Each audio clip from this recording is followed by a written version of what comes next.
What do you do when a good player is in a bad situation? I think it's a case-by-case basis. Like, we can talk about some of the ones you just mentioned.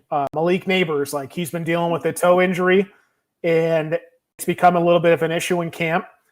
Actual same toe injury he's dealt with in college, too. I don't know what's really going on there. Obviously he played fine last year, was great in terms of his volume.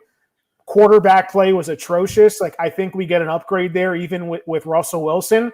What I'm excited about with the Giants is Jackson Dart.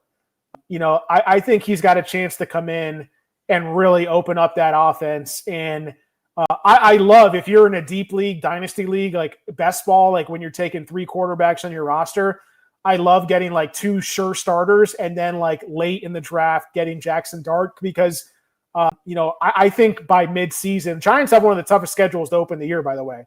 I'm pretty sure by midseason, Dart's going to be starting.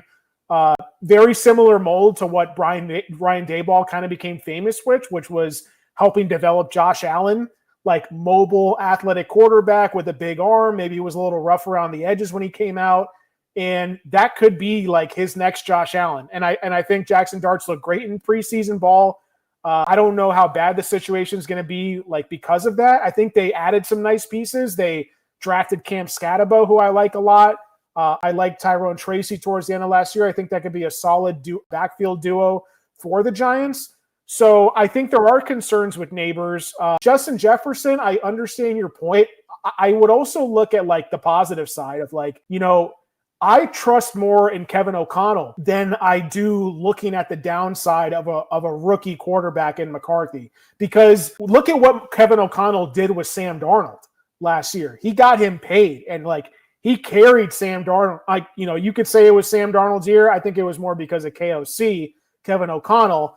And that gives me some optimism about JJ McCarthy because he's got the weapons. Yeah, I know Addison's going to be suspended. He's still got Hawkinson. He's still got Jefferson. They got Aaron Jones. They brought in another talented running back in Jordan Mason.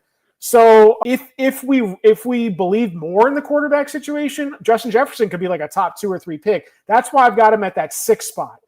He's outside that top 5, but he's still ahead of the other receivers because we know what Justin Jefferson can do when things go right. So, like, there are those situations, Joe, I'm, like, looking at, like, yeah, okay, the downside, but what if things go well and look at the good side, too? And I see enough positives with Nabers and Jefferson